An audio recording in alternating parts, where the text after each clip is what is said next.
I'm Kristen Powers. I am the interim executive director of Benevolence Farm, and I realized I never started my video, but hey, y'all, I'm going to be jumping between two screens. And we are doing this People First training as a part of our Benevolence Farm education outreach that we do. For those who don't know, Benevolence Farm is an organization in Southern Alamance. We're located out near Bass Mountain in Snow Camp area, and we serve formerly incarcerated women by providing stable and secure housing and employment, as well as wraparound services. So our tagline that the women utilize, we are where second chances grow naturally. For those who aren't familiar, we obviously have a farm as pictured here. In the farm, the women grow different types of produce, but they also have herbs and flowers that they then infuse into body care supplies or body care products, I should say. And all those funds go back into the living wage of the residents who live and work on the farm. So if you're thinking of holiday gifts, shameless plug, because all the proceeds go back to support Second Chances here in North Carolina. So today we are focusing on the people first approach that we use at Benevolence Farm. So my goal today is not to be the only expert in the room. You all have a myriad of experiences, lived experiences yourself or with family members or with the clients you work with. So I want you all to feel like at points where we pause or when we get to Q&A that you contribute, you can add to the chat to maybe some point that you want to add or maybe some context or a story to share. So again, please feel free to make this as interactive as possible. But we're just mostly sharing what we see as our best practices that we use at Benevolence Farm when working with people with criminal records. So let's see. All right, so I always like to start off with our values at Benevolence Farm because I think it's really important to ground us in why we're doing this in the first place. And some of our values, this is a non-exhaustive list, but at Benevolence Farm, we value empathy, second and third and fourth and fifth and sixth and so on, chances, harm reduction, which we'll talk about what I mean by that in a little while, centering lived experiences and racial equity. So this training, again, is a hope to share some of our best practices, what we've learned with working with people in the criminal legal system. You know, I want to acknowledge too that 1/3 of Americans have an arrest record. We know that Black, Indigenous, and people of color are disproportionately harmed by the criminal legal system.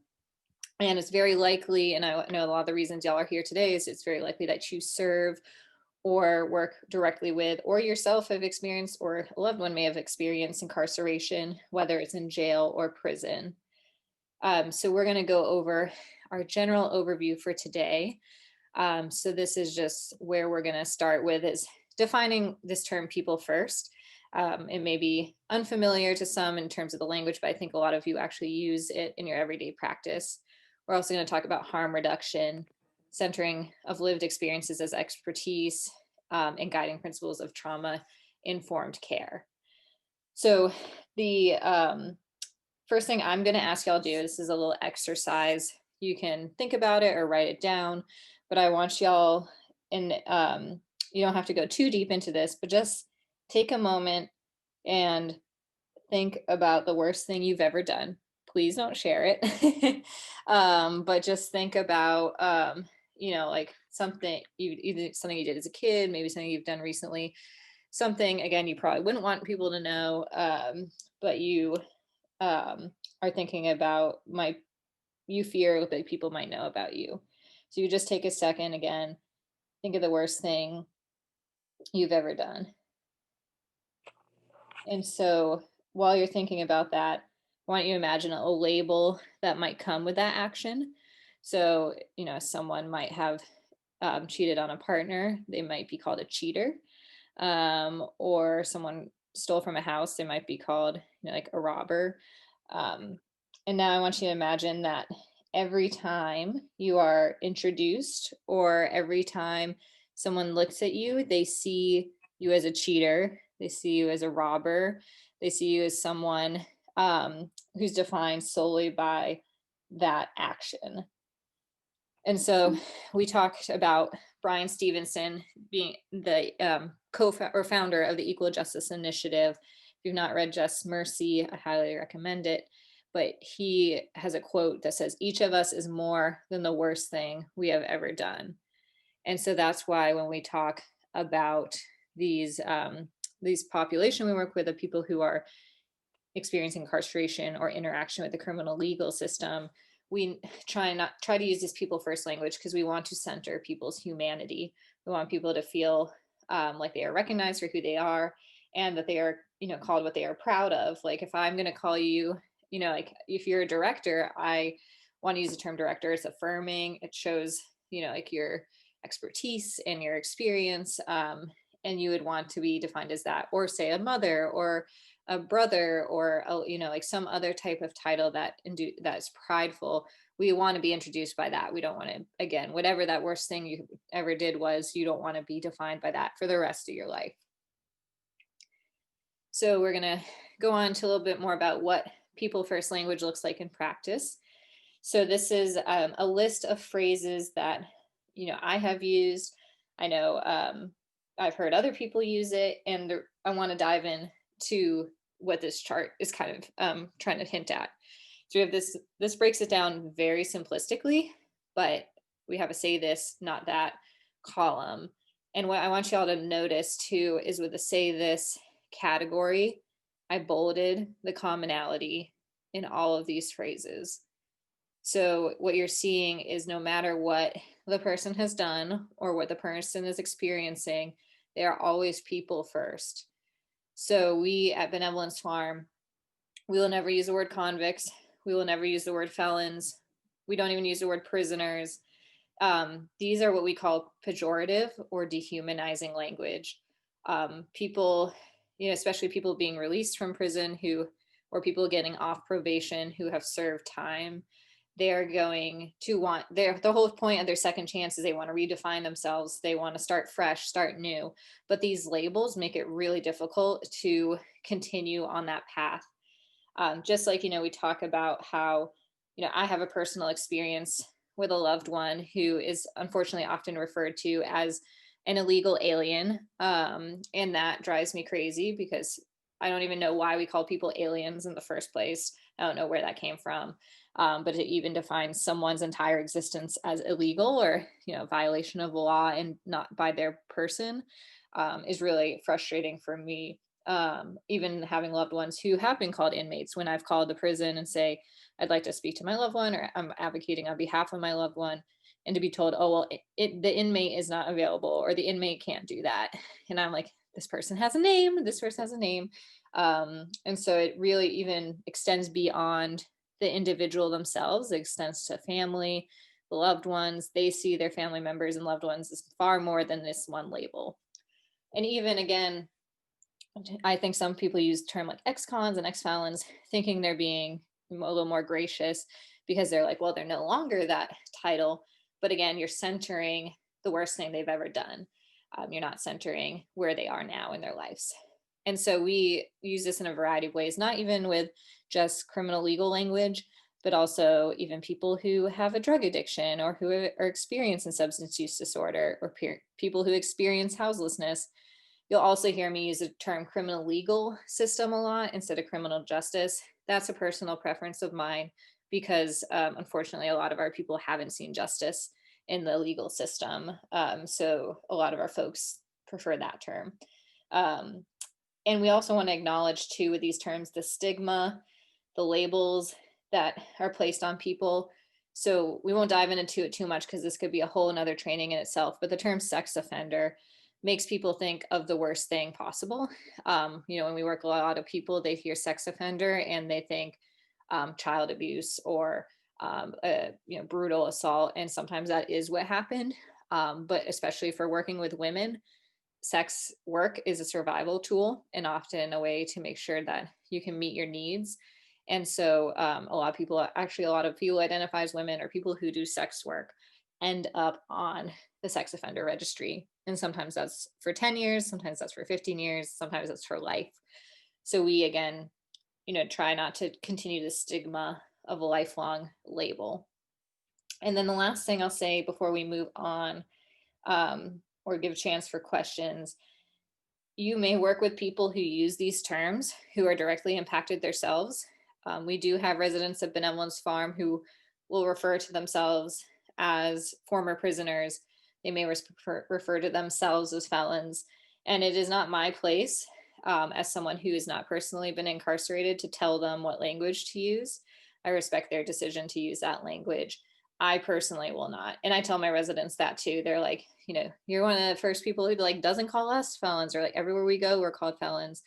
And like we even call ourselves felons. And again, I say, if that's the term you want to use, you're more than welcome to. I'm not going to use it, because I don't want to perpetuate a stigma that people who are not experiencing these things may often do. Also, as y'all, as leaders in your communities and your organizations, I think putting up a expectation that we won't use this type of terminology is really important. So I wanted to stop there and offer a chance for people to drop questions in the chat or clarifying comments. You should have the ability to unmute yourself. So if I'll give a pause for a second before moving on in case folks have questions.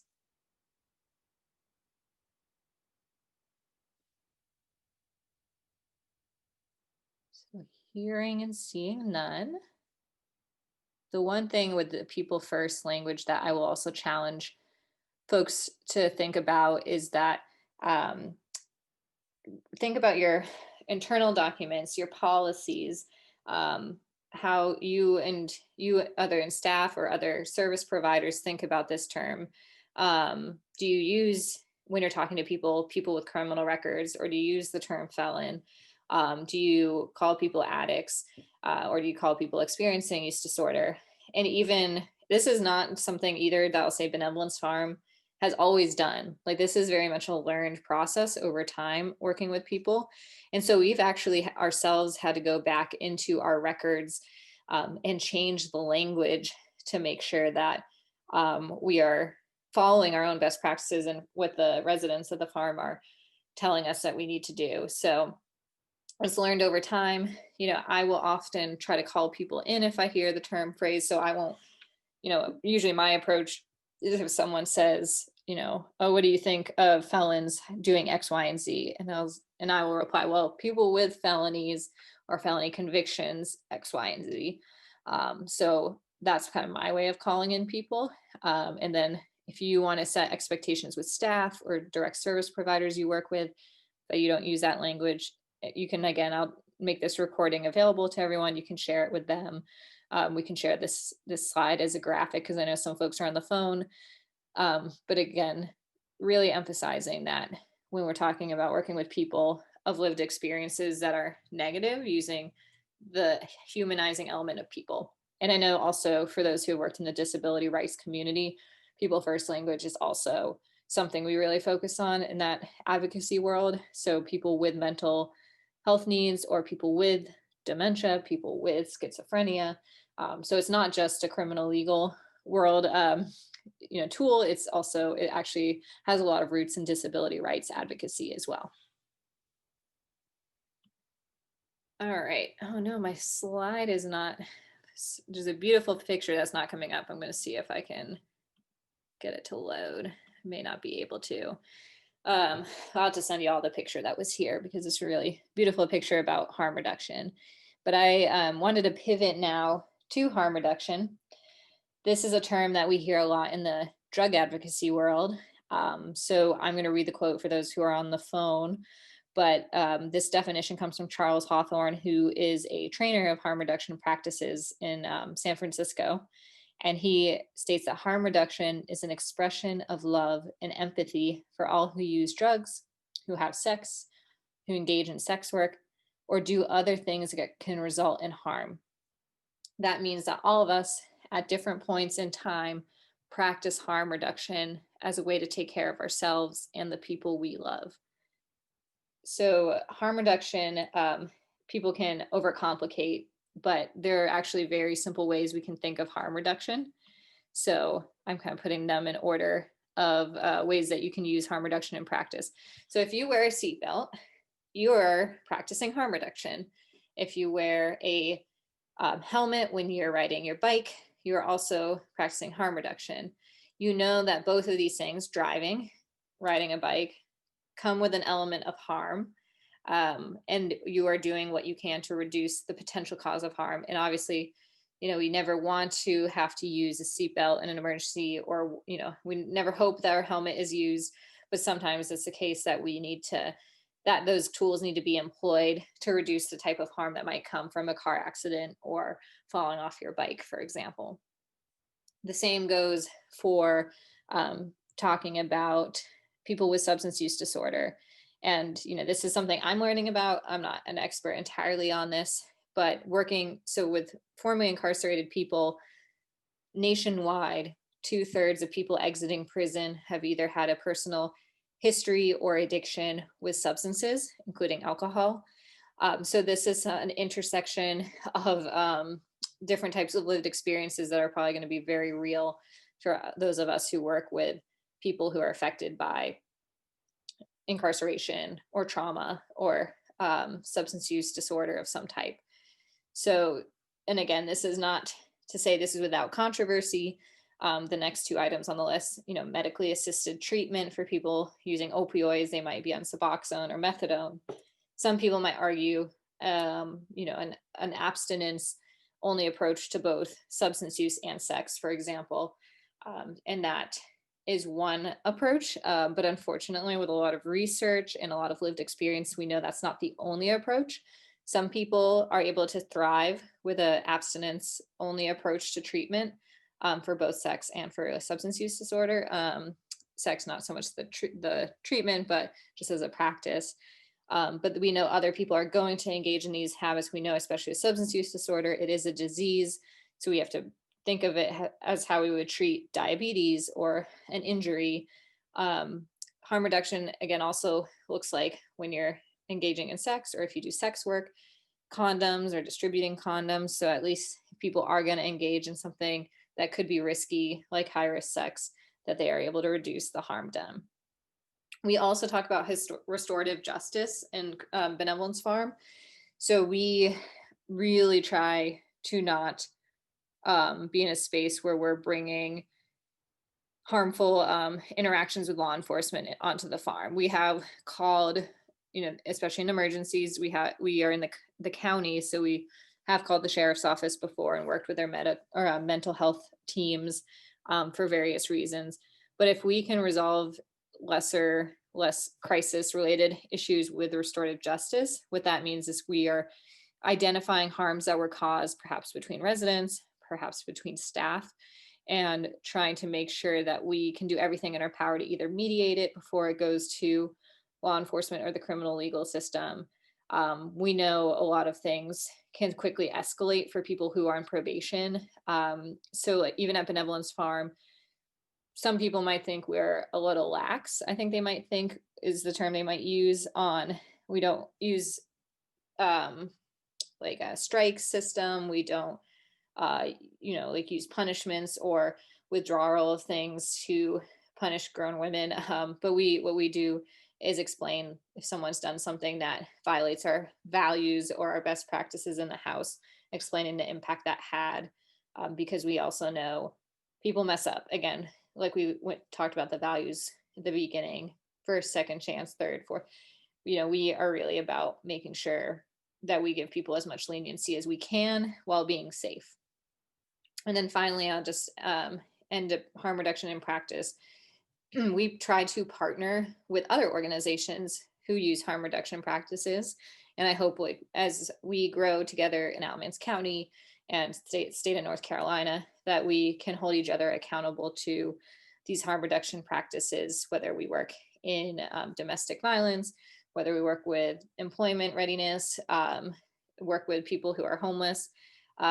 We work, for example, we have recently partnered, I should say, with a group called Eleanor Health, for those who work with people who have substance use disorders, or even people who are supporting LGBTQ folks. They are a addiction-based clinic out of High Point, I believe, but right now, because of COVID, they've actually expanded their offerings online. So they have different support groups that use harm reduction practices that are all virtual right now. And they have them for people who are in recovery or struggling with addiction, people who are LGBTQ, and also they have a Black, Indigenous, people of color group as well, as a result of the different traumas that came up as a result of George Floyd's murder and different racial injustices that people are seeing across the country. Let's see. So my images are not working, which is so I'll have to send y'all the images later. But we're going to just pivot real quickly to trauma-informed care. This is something I'm sure a lot of you have worked with and or have heard of, especially with substance abuse and mental health service providers. But the way we look at trauma-informed care is that it is care that makes an effort to realize the widespread impact of trauma, as well as understand and chart out the potential paths for recovery, as well as to seek to actively resist re-traumatization. So at Benevolence, the way that we think about this is, and I know the Women's Resource Center, we've talked about this as well, how women who have been formerly incarcerated might react differently, or ways that people who don't have a direct experience of incarceration may not understand. So a lot of our women, the reason they came to a farm is because they're tired of being in small closed-in spaces. They want to be able to see the sky. We actually have a lot of our meetings outside as a way to not make people feel closed in or shut in a certain office. We don't even have offices at Benevolence, which is more of a capacity thing than an actual intentional practice. But we really do try to have a lot of our meetings in open spaces, because we realize a lot of traumatic memories are often when the door closes behind you and there's bad news, or your probation officer is telling you something that might be triggering. And then obviously the most clear link is someone's time in a cell, where they're locked in there for a majority of their time. We also sometimes see women who are experiencing a lack of engagement.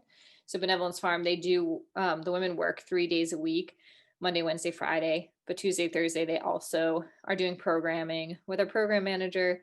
And so we might see people shutting down or refusing to engage.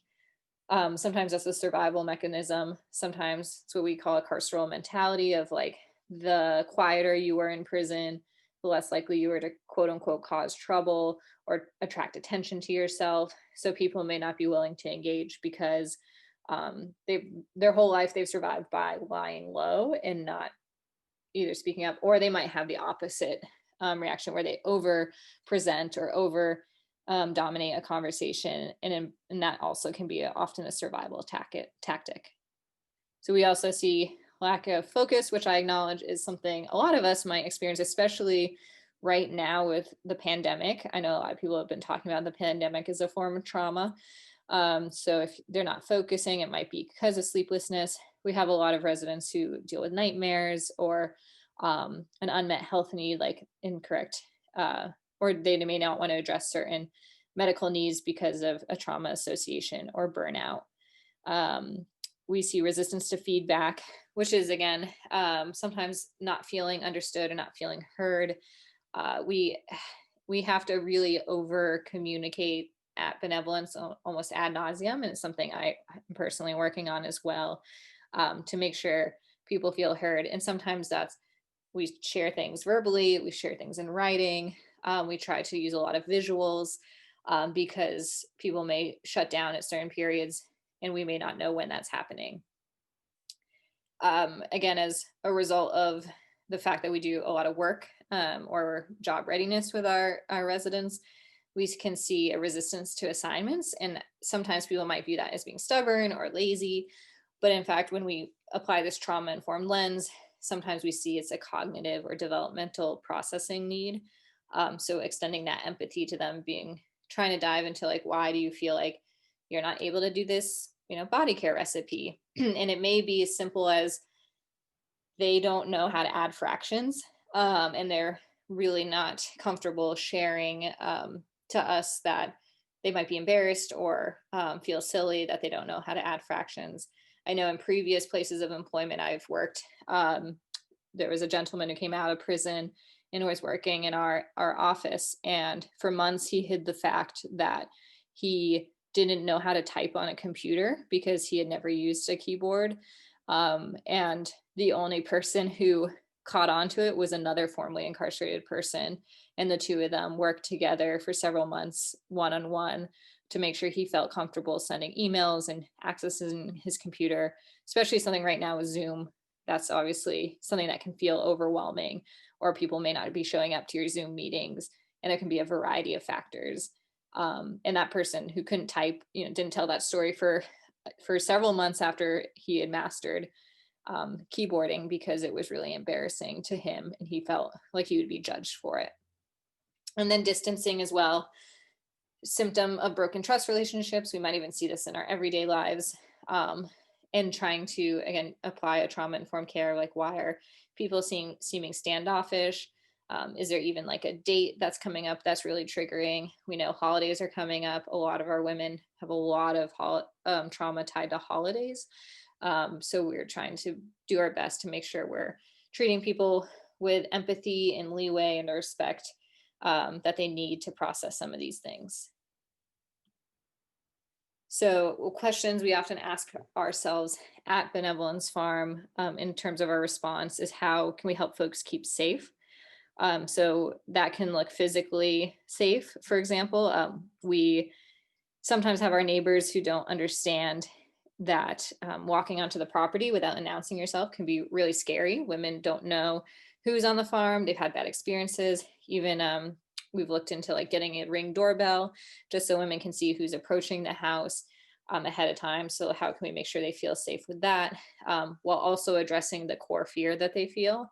And then also that can be, mental safety, or making sure that residents are not engaging in harmful relationships with one another. Trustworthiness and transparency. Again, how can we earn trust? Sometimes, for example, the resident I just was with, we went and got a milkshake together because she was feeling some distrust with me as well. And upon having those one-on-one conversations while doing something fun, I learned a little bit more about her background and why she was feeling upset with me.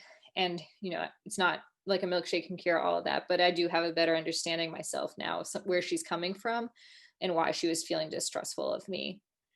Peer support. If you work in domestic violence, if you work in substance use, you probably already know all about this, but who can we connect to those similar experiences? Like the person who couldn't type, being able to talk to someone who gets it and understands where you're coming from is really helpful and therapeutic. And especially if that person who's the peer support is trained and has some trauma-informed care training themselves, it can be really beneficial, just like the person who identified the typing issue stepped in to support. I may want to help and connect in ways that I'm not able to, and I have to accept that sometimes I'm just not the best person to solve this problem of someone or to support this person with their problem. So I'm going to try to seek out folks who they have that shared experience with.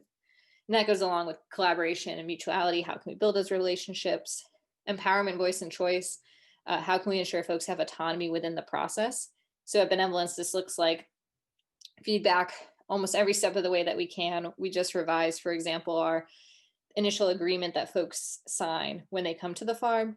And before finalizing it, they get to read through all of it. The current residents get to offer feedback. They offer things that maybe would have helped them coming in, or ways to simplify the language. Even when we decide which advocacy efforts to do, like this training, for example, it's at the direction of the people that we are supporting. And then finally, cultural, historical, and gender needs. So how can we continue to better educate ourselves on these specific needs? So we all are doing that here today with this training, especially with learning about how to identify people with people first language. Gender dynamics are also really big. I think that's also an area I want to continue to learn about is the gender specific traumas that occur. We know our women disproportionately have experiences with abuse, sexual and physical and emotional, and usually from partners or parents. So we're learning how we can identify those early on and work through them.